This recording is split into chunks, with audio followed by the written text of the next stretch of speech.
Who needs church? Anybody whose life is touched or will be touched by sin, sorrow, or death. Anybody looking for a way to navigate trouble. So eventually, who needs church? Well, that's all of us. We all ultimately need the local church.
So I want to welcome all of our partner churches all around the country, all around the Atlanta area for sure, our friends down on the south side, and wherever you're watching from, we're just thrilled that you're with us.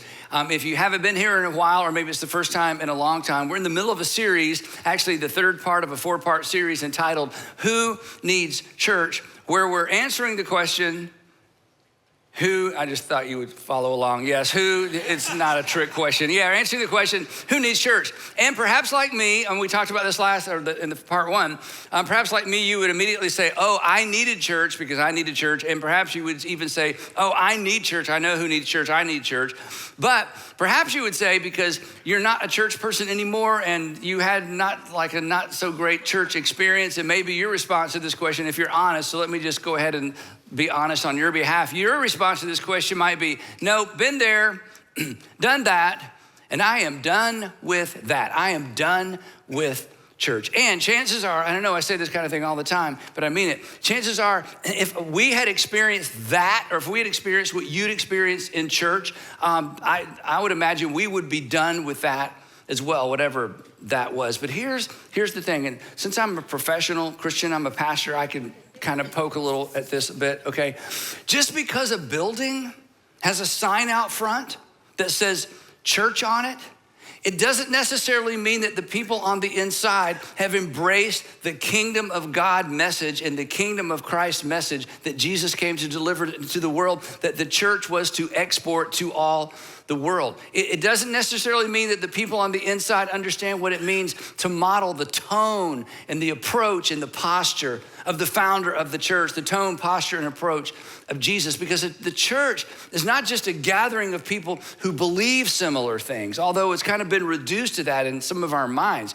But the church is a gathering of Jesus followers who actually follow, who do, because doing was what makes the difference. And Jesus was so clear about that. And the reason the church had such influence in the 1st, 2nd, and 3rd century, and eventually, Rome capitulated and declared that all their pagan gods were, just things people had imagined, and they decided that, or embraced Jesus as a God. The reason that happened is not because of what Christians believed. It's because of what Christians did and how they behaved, and how their behavior set them apart from the pagan world. So that's what it means to be the church, to be a group of people who are committed to not just believing in Jesus or believing in Christ, but are committed to Christ likeness. And especially if you got bumped out of church because of a bad church experience, I think you would acknowledge that this is true. It is difficult. It is difficult. It is difficult not to like someone who is Christ-like. In fact, regardless of your faith tradition, as you discover more and more of what Christ was like and what it means to be Christ-like, this is who we want our children to marry. This is who we hope to have married. If you're single, you want to marry somebody who is Christ-like, not simply somebody who checks a box, they believe all the things you do. You want to marry somebody, you want to work for somebody, you want to employ people who understand what it means to live their lives and to be as Christ-like as possible. And here's the thing about being Christ-like. Christ-like people, as we pursue Christ-likeness, we're not always going to get it right. And Christ-like people are quick to apologize when they don't. So anyway, back to the subject. Who needs church? Last time we were together, Joel answered the question, who needs church? People looking for help. And he did a fantastic job unpacking that and specifically talked about how your local church, the church you're sitting in right now, is committed to helping people who need help and that we shouldn't be embarrassed. And I'm a guy, I get this. It's so hard at times to acknowledge that we need help. It's hard to raise our hand and say, you know what?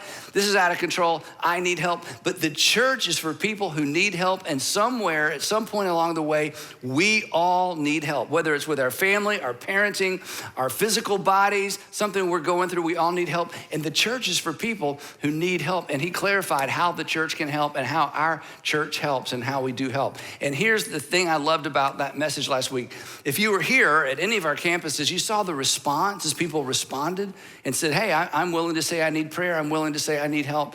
And a lot of times one of the pushbacks on big churches is, oh, the church is impersonal. You can't ever get to know the pastor.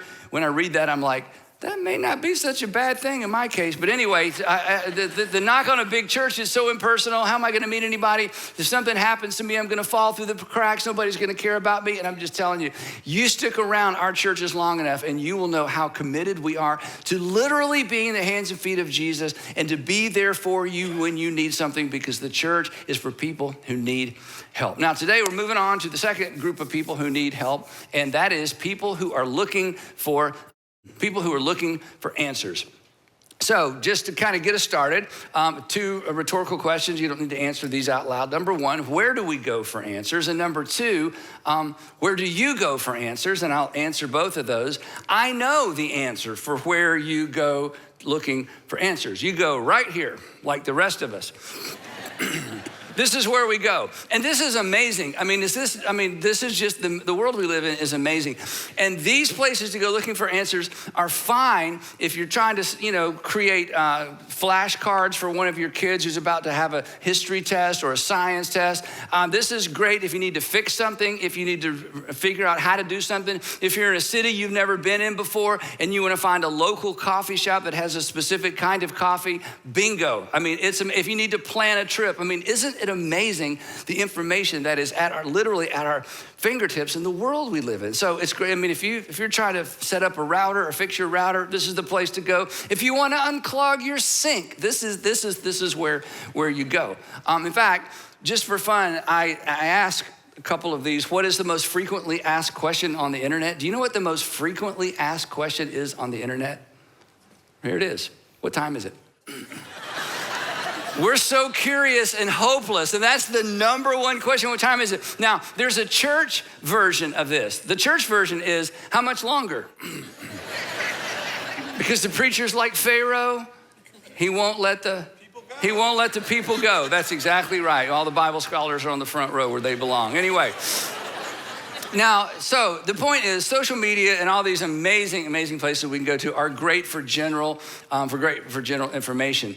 But when it comes to personal advice, when it comes to getting answers to life's biggest questions, maybe not so much. So to be honest, I asked Google what Google thought about people using Google for personal advice. So here's what Google said about itself. AI-driven personal advice can be dangerous. It's telling on itself because the sources often lack reliability, objectivity, and expert validation. The key risk, it continued, the key risks fall into the categories of misinformation, lack of expertise, emotional manipulation, and the potential for real world harm. So when I read that, I thought, okay, let me ask it a different way. So I asked the same question a different way, and here's what I got. Unlike professional sources that undergo vetting, social media content and personal advice are often unverified, anecdotal, and outdated.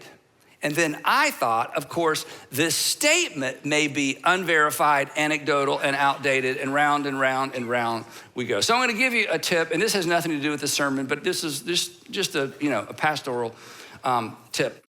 Did you know, this is important, that printed words carry far more authority than spoken words? And this is one of the dangers of taking advice from things that are written on the internet. And printed words have always had more authority. In fact, from ancient times, as soon as some people began to write, it was almost considered magical that a message could be inscripted.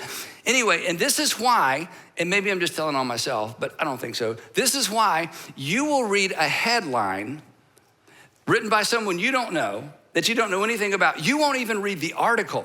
You'll read the headline and feel like you're an expert. And then someone you do know and love says something to the contrary, and you're like, no, that's not true, because I read, and you didn't even read it. You just read the headline. But printed words, something printed anywhere, it carries so much authority. So you just need to be careful about that. Now, back to the sermon. That was just for free. At some point, we all of us, we want answers to two categories of questions. And the church provides answers to both. And the reason the church provides answers to both of these categories of questions is because Jesus did. And here are the questions, the two big questions. Why and what? Why and what? And why questions are the most perplexing, because the why questions point to our need, and this is just human nature, it points to our need for a context, for some sort of framework to make sense out of the seemingly random events of life. Because life doesn't follow the pattern or the template we think it should.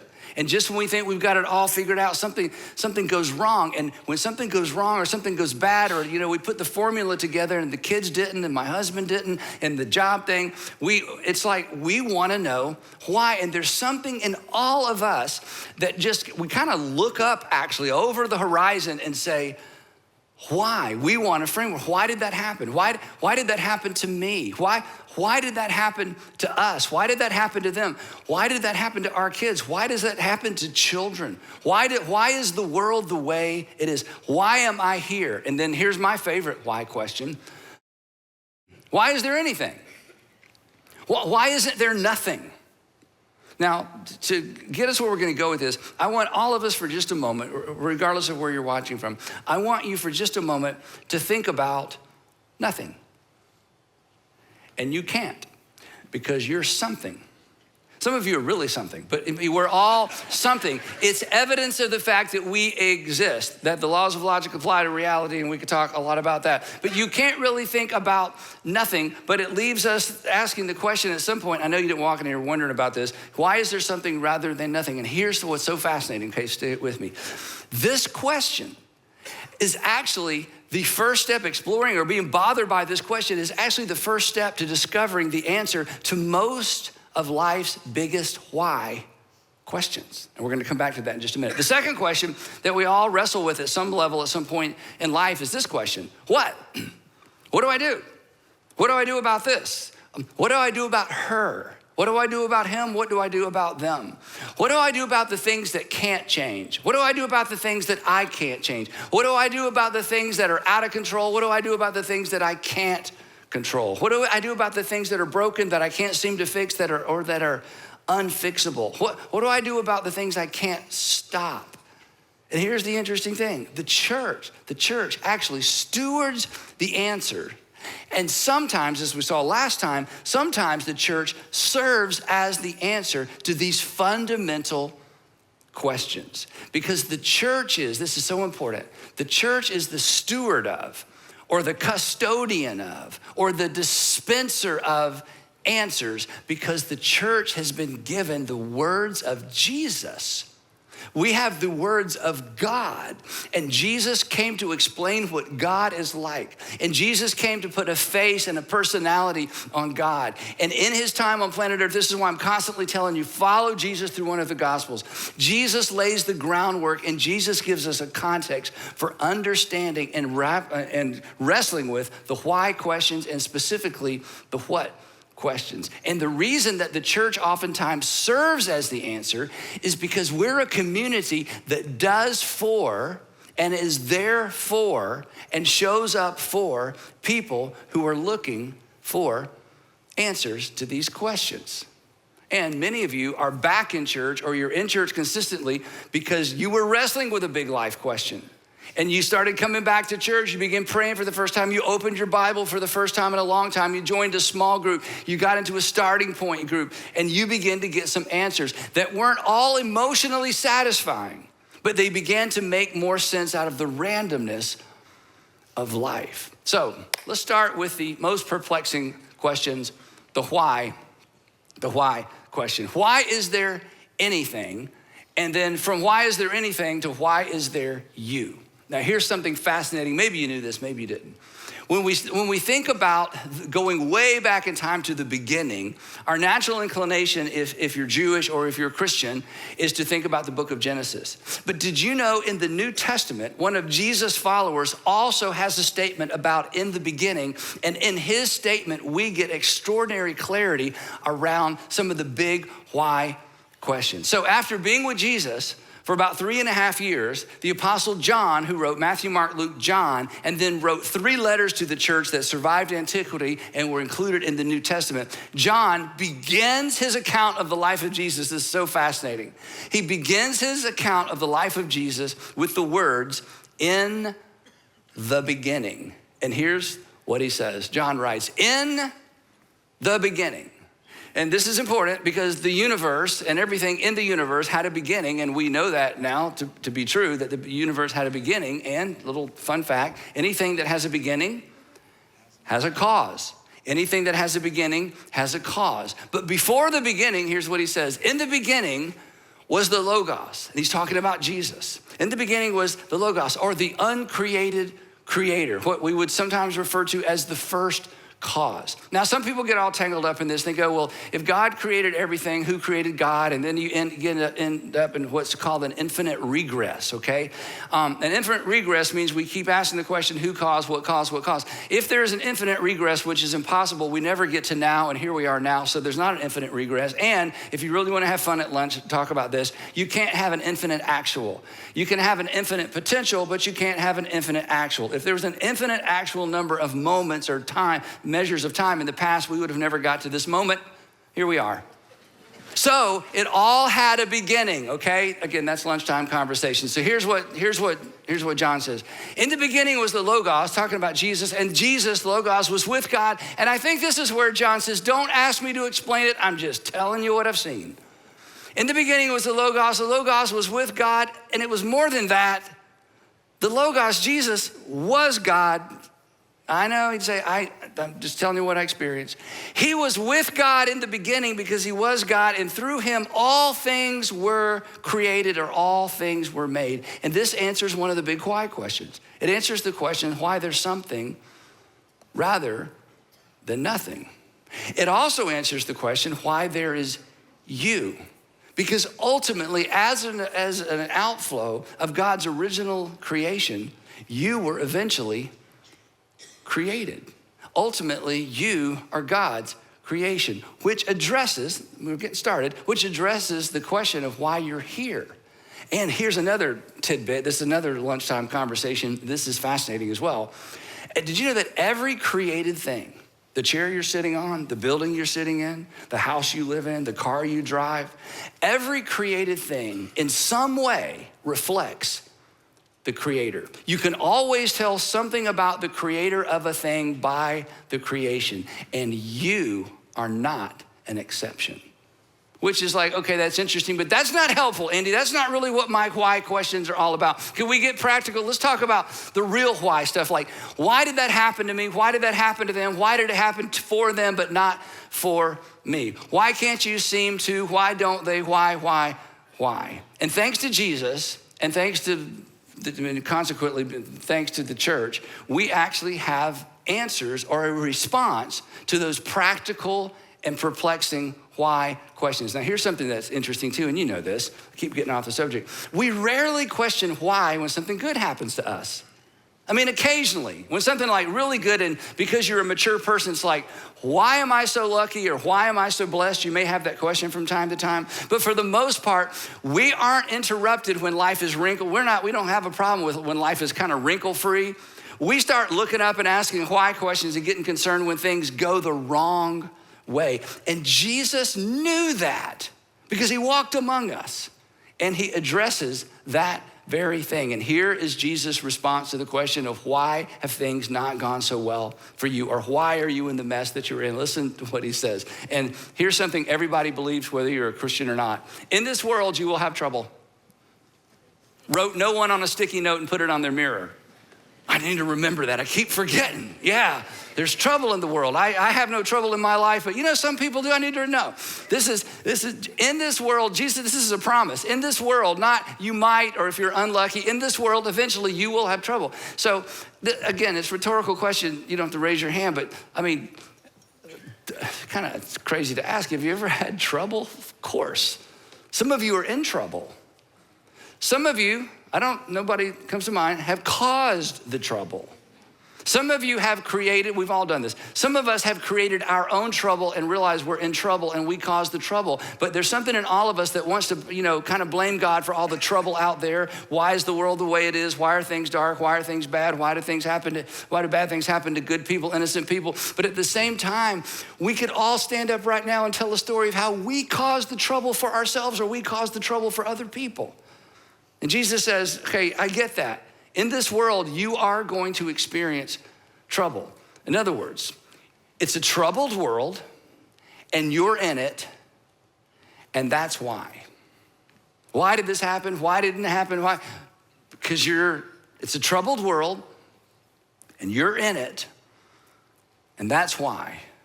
But let me just say what you're thinking. Andy, that may be true, but that is not a very emotionally satisfying answer.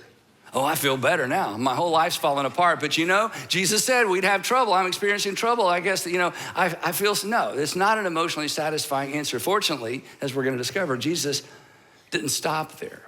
More on that in a minute. Now, I got to be fair, okay, because there's more than one answer to this. There is an alternative to the answer that the world has trouble and we're in the world and consequently we experience trouble and we recognize the fact that we're in trouble or it's a troubled world. There's an alternative world view, and it's equally emotionally dissatisfying. In fact, I think it's more emotionally dissatisfying. And whether or not something's emotionally satisfying doesn't determine whether or not it's true.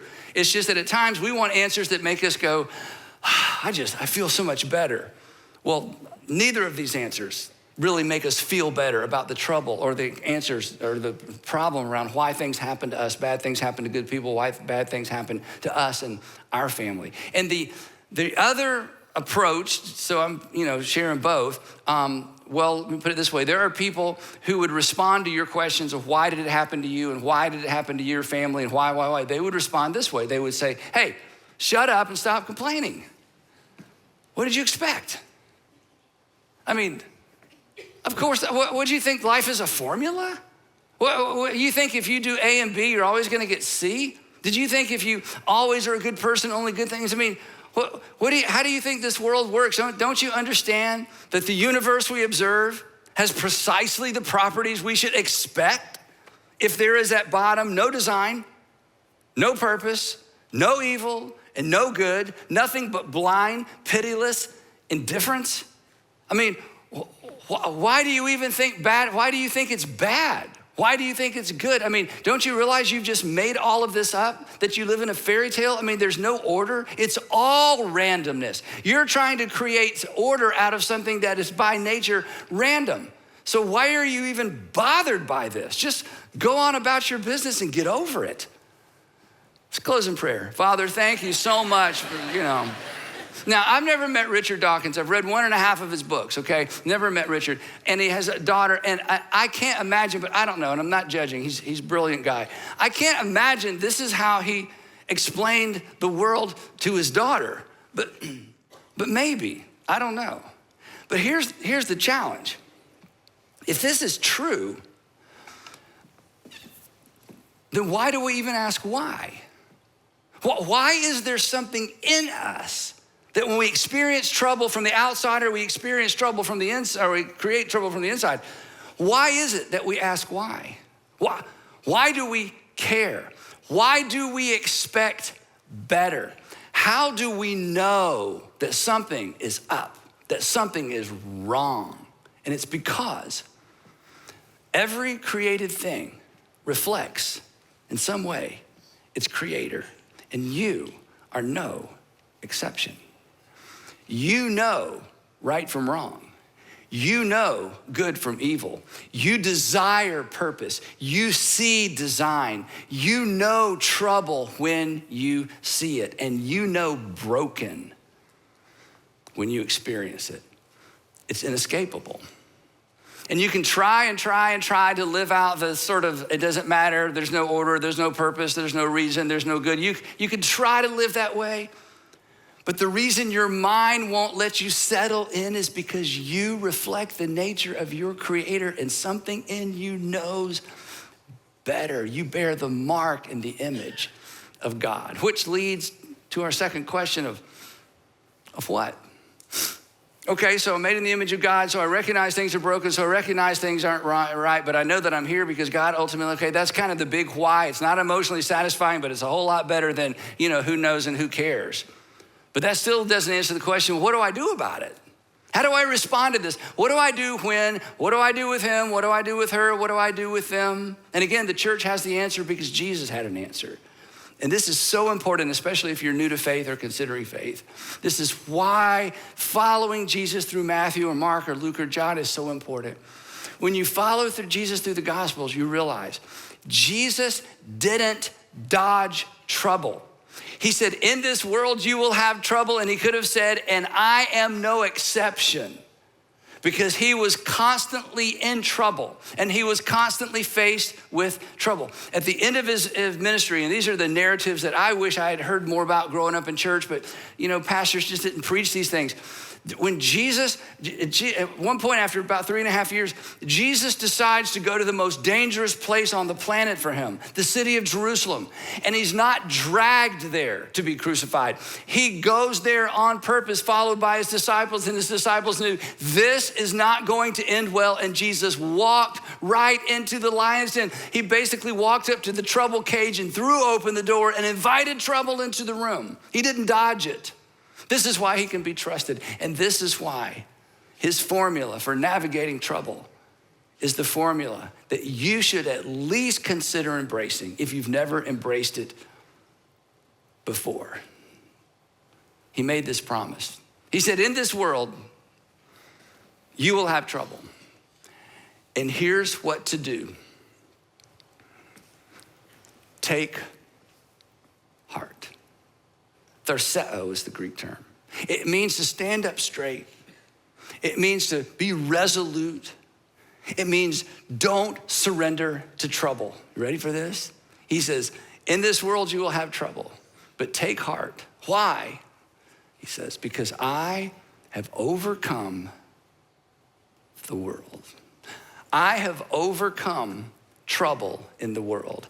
I know how to deal with this troubled world, and if you will follow me, I will navigate you through it. Trouble doesn't have to have the last word. So why are things the way they are? Ultimately, because God created the world and created you in it.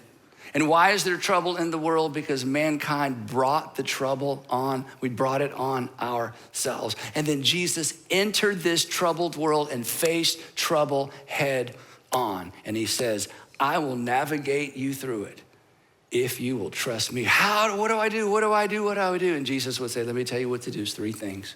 This was the theme of his message throughout. This is why you got to read a whole gospel. Here's what he would say. Number 1, I want you to trust me. He said to his disciples one night during the Passover, hey, you believe in God? They're like, yeah. He goes, believe also in me. In other words, he said, you trust there is a God and you trust God as your, but yeah, I want you to trust me like you trust God. And the invitation for you and for me in this troubled world is trust me.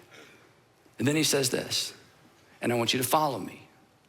I want you to trust me, that I know what I'm doing, I know what I say is true, and then I want you to follow me. If you follow me, I will help you navigate trouble, and we will navigate it together. And the thing is, Jesus modeled this, and Jesus instructed his disciples. He taught his way through. In the Sermon on the Mount, it's amazing.